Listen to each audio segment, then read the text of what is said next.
All right, so right before I left last Monday for PANS to go coach at PANS, I said we were going to start a new topic today, but I changed my mind after watching PANS. We're going to continue with some guard retention stuff. And I haven't really shown, I know I've shown individuals this on the side here and there past few years, but I don't think I've ever taught this. So bear with me while I kind of figure out how to teach this and articulate it to you guys, but you guys will get the concepts. So the concept we're going to do today, it's like, the best way I can describe it is like if you go down, like if you just think of this as like a circle, I'm starting here, then we usually move like 90 degrees to pass a guard, right? So then it makes sense for her to move 90 degrees to square back up, right? But sometimes when you start passing, you get to like the 180 point, like north-south, or maybe even a little bit further, where it makes more sense for her to, instead of doing the 90, it's like doing the 270 in the opposite direction. Does that make sense? So sometimes it's kind of like going around the long way becomes like the shorter way. So the concept is, so just go down like, be on your knees.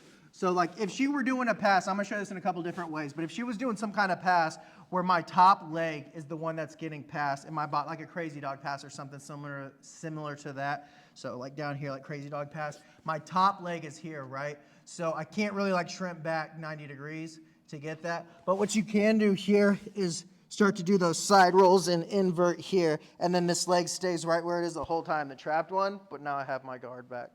So I went like the full 360 around the long way to get back to my guard.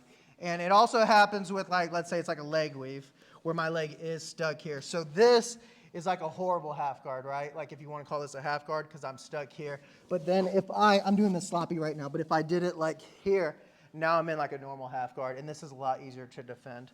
So the concept is top leg is either pinned to her hip right here or in between their legs right here. But the top leg is the one that's like getting taken instead of the bottom one. Instead of her passing like this way onto this leg, this direction, she's taking my top leg, and that's the one that's like getting trapped. So from here, I'm just going to create some space, kind of like a Granby, get on my hips right here, use my toes, and I'm just going to do like that side roll here to change where I was at here. And then if she's not on my leg, my shin's like connected to her, just go down.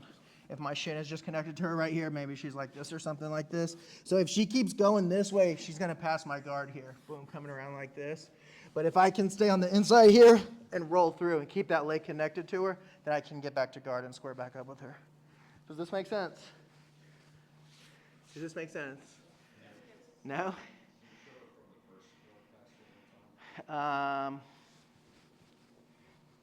So it's also a little harder to show this in no-gi because the grips aren't as good. But like, let's say she's doing like, just do a crazy dog pass, like start from the beginning. So this is like a crazy dog pass here.